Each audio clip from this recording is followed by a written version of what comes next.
So welcome to another episode of my boudoir. Jokes, it's a book haul.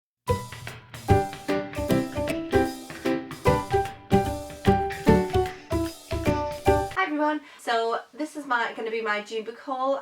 Chances are we'll be buying more books during the month because I've got lots of book shopping planned. But these are the ones that I've got so far for the month. So well, let's get stuck in. The first one that I've got is this one, which is Everyday Sexism by Laura Bates. So it just sounded like the sort of thing that I like. I have read quite a lot of blog posts on everyday sexism, and I've experienced quite a lot of everyday sexism myself. So I really wanted to give this a read, and it looks good. I like the floppiness of it. I do like a good sort of floppy paperback. And yes, I picked that up to give that a go, and I'll let you know what it's like.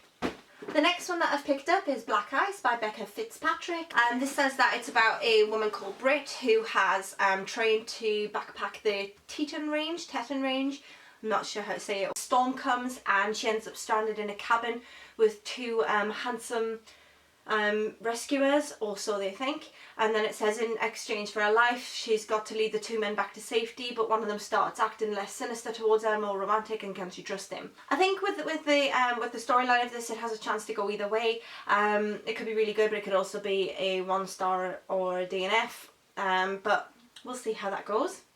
Next, I picked this up in a charity shop for 50p, and this is a place called Here by Cecilia Ahern. So this says when Sandy's childhood friend dies, she becomes obsessed with finding missing things. So whether it be like missing car keys or things like that, she gets obsessed with always finding. But she also helps people find their missing relatives, and she meets a woman who's been looking for her brother for a year.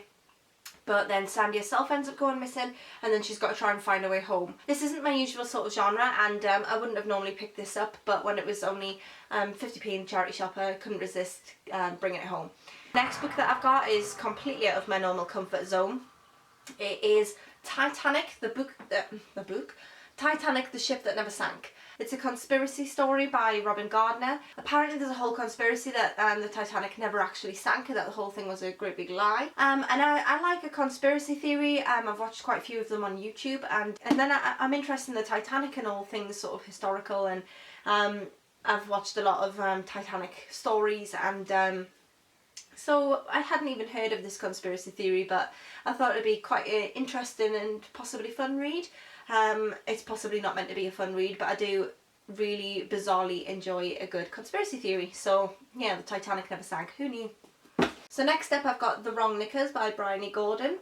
This is actually a non-fiction, and it's about a woman who spent a lot of her adolescence dreaming about when she would be in her 20s and she would have an amazing life, and she actually ends up, she's working at the Telegraph, she's got a column, and she's writing about all of her daily mishaps.